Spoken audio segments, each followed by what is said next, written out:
I'm a nature photographer. While it may sound like the perfect job to many, as it certainly did to me, it's not without its drawbacks. Big ones, at that. When I have a job, it's excellent, one of the greatest and most fulfilling occupations I can imagine. My life revolves around delivering the perfect shots to my employers, and even with tight deadlines and often aggravating clients, I couldn't see myself doing anything else. That is, of course, when I have a job. Nearly all photographers work on a freelance basis, which means I'm never really sure when my next work opportunity will be. It's stressful, to say the least, never knowing if I will be able to pay my bills in the weeks, sometimes months in between clients. This was a risk I had knowingly accepted when I dedicated my life to photography, and I would have liked to say it didn't bother me. I always told people it didn't matter so long as I was doing what I loved. The truth was, however, that it did bother me, and more than that, I was scared. It had been months since my last real job, and despite trying to maintain my online gallery, no one was buying, let alone asking for my services. By the time I had to sell off some of my older cameras, I was beginning to panic. Just 1 or 2 more weeks of this, and I might be evicted from my house. It was one stress and alcohol-fueled night of staring at my computer screen when I finally saw something that made my heart leap. A user had posted a comment on one of my pictures in my online gallery. They had no avatar, their username just random numbers. Despite this, an instant rush of hope overtook me, and I quickly navigated to it and read the full text. Pretty nice work here. It read, Your pictures do all seem a bit similar, though. Wouldn't you agree? Frowning slightly, I quickly exited out and browsed through my picture gallery again. I didn't see what he was talking about at all. I had photos of mountains, open fields, wildlife, thick forests, in all seasons and various lightings and angles. If anything, the variety of my work was what I was most proud of. Feeling utterly betrayed to have my first interaction in months be an even slightly negative one, I had to restrain myself from simply slamming my laptop closed and storming off to bed at this unfounded criticism. Instead, after several deep breaths, I took back to the comment and replied, I'm glad you like my work, but I am not quite sure what you mean. What about my images look the same to you? Mere seconds passed before another reply from the user came, saying, Everything. Furrowing my brow, I rapidly typed, That doesn't give me any helpful feedback. I keep at least 60 pictures in this gallery, many of which change every week. Please be more specific. Nearly 5 minutes passed before a reply finally showed up. This time, it contained a link to an image. Everything. The caption again read. Sighing, I clicked on the link and leaned in. It was an image of 2 lakes, a side-by-side comparison with the clean white lines separating the two. The text under each image from left to right read number 14 and number 27 respectively. The 2 images were the same.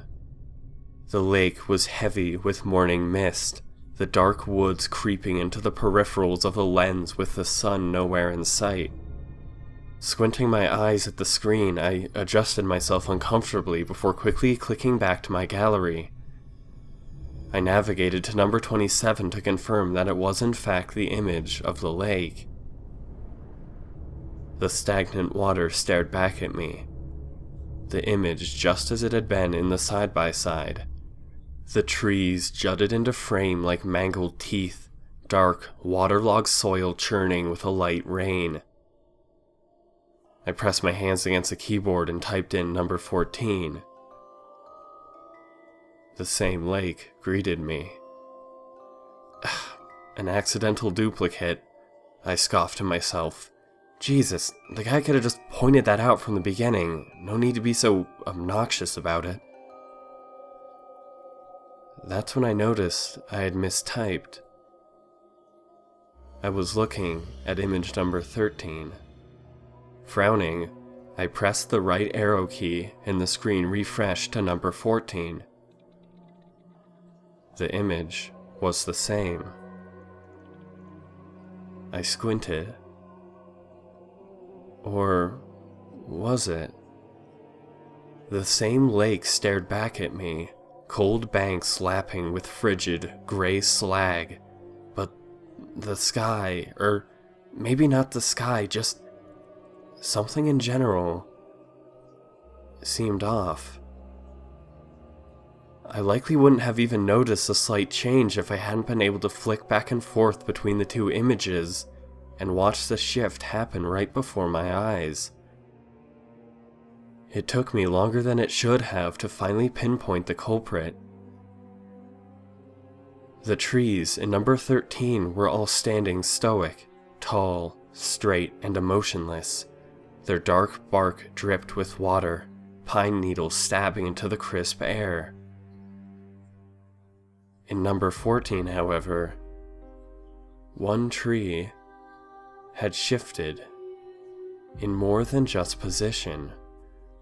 Unlike every other tree and unlike its companion in picture number 13, its trunk was not straight. Mangled and bent, the tree had suddenly become disfigured between the two frames. Its branches all maintained similar positions as I flicked back and forth, but they were undeniably different. The more I focused, the more it became clear that the tree in image 14 wasn't the same tree at all. Feeling my head begin to pound, a strange sense of nausea eating at the back of my mind, I grabbed my mouse and clicked back to the image the user had sent me, the side-by-side comparison. I could now clearly see that the images weren't as similar as I had assumed on first glance. Something again prickled at the back of my eyes, an itching beginning to eat away at my retinas as I became more and more unnerved. Finding the two images on my own hard drive, I quickly dragged them into a folder of their own and began flipping between the two of them. In one frame, the log barely protruding from the water was creating ripples, faint circles of filth radiating from its form. In the next frame, the ripples had spread out, the log far higher in the water than previously. It was as if I was watching a video, each new picture a frame of a movie, and yet the ripples weren't the only thing that changed. Between the two pictures, the trees again shifted, this time more than one, and this time, it was more than just in shape. One tree, clearly a pine tree in number 14, was an aspen in number 27. Frantically opening up my entire hard drive of recently taken pictures, I began thumbing through them with sweaty palms, disbelief causing my hand to nearly snap my mouse with pressure as I clicked faster and faster. They were all slight variations of the same thing. Some of the changes were nearly unnoticeable, others so drastic they made my heart stop. One frame contained a road cutting through the scene, the same asphalt ground layered with snow in the next. Just one frame later, and the road was train tracks. The next, just a pile of leaves. By picture number 30, I was completely fed up and I slammed the laptop closed, my clenched fist nearly throwing the device across the room in rage. Who had tampered with my photos? Breath still coming heavy and hard, I opened back up the lid and checked the website to find them all the same. To mess with photos on my website was one thing, but to change those stored in my hard drive? How had I not noticed this? I had browsed through those pictures a million times, over and over again over the past few weeks. I had lied to the user who had commented. I didn't change my pictures every week or update with new ones. I hadn't in a long time. In truth, I hadn't had the strength recently to take any new pictures. This last batch was what had stayed up on the site for months. I clicked through the first few again, eyes rapidly darting around the screen. I had been so certain these pictures were of so many different things. I remember taking trips to capture these photos. I had seen mountains and deer and train tracks. A snowy road. My heart was beginning to beat unsteadily, lurching sideways against my ribs with every pulse. Before now, everything had seemed so certain, but as I stared at the pictures before me, my very memories began to unspool so fast I felt hot, corrosive vomit began to rise in my throat. Thinking back to my past began to offer more fear than relief. What had I done yesterday? I didn't know. When exactly had I taken these pictures? I didn't know. The clock on my desk wasn't running. How long had it been stopped? I was sitting alone with my computer in the dark of my room now. How did I get here? And why didn't I have water with me? When was the last time I drank something? I thought and thought, each memory that offered an answer to these questions quickly unraveling just like my perception of those pictures. The last time I had eaten food. Was it the time 2 days ago I made a piece of toast for myself? I seem to vaguely remember that, but just like the pictures, I had an equally hazy memory of it being the time I bought a sandwich from the supermarket across the street. Except, I didn't own a toaster, and the only thing across the street was endless wilderness. My eyes trained on the lake in the photograph on my desktop. Picture number 1. The water was flat and motionless, an utterly pristine sheet of glass reflecting dark clouds above, mist curling up from its surface like howling faces, each staring directly into the lens. I wanted this to stop. I wanted my memories back. I wanted to be able to remember clearly what the hell was going on. On my way now. I blinked slowly, looking at the text on the screen. The user had commented on another picture, number 34, one where the trees were layered in heavy snow. The log in the water was pressed against the bank, ripples drifting out behind it in the cold air. My hand quickly flashed to the mouse and I dragged up my own picture, number 1. For the first time, I realized that the log wasn't in picture 1 at all. The trees in the picture had switched around, roads and obstacles had come and gone, but there was always something in every place. Why was the log completely absent in this picture? I flicked ahead to picture 2. Still no log. The scenery shifted slightly, the sky darkening further, leaves scattering the ground, and yet the water remained utterly untouched, nothing visible amongst the waveless surface. I clicked ahead again. Still no log. Almost there. The user commented. I began frantically clicking forwards, each picture flying past as the scene unfolded in front of me. The scenery glitched like an out-of-focus memory, but one thing remained constant. The water in the lake, and the black form that began rising from it with each passing picture. It wasn't a log at all.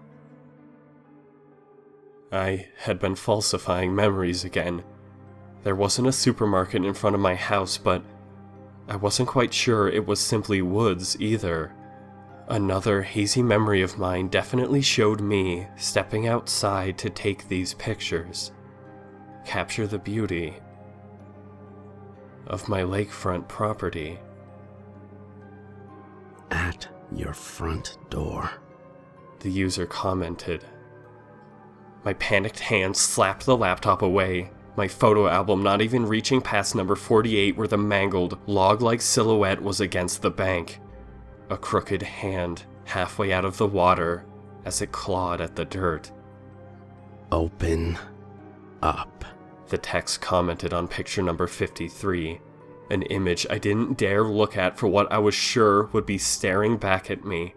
The picture was obscured by my already open tab, but I could tell from the visible edges that something was taking up half the frame already, the lake barely visible behind its dark form.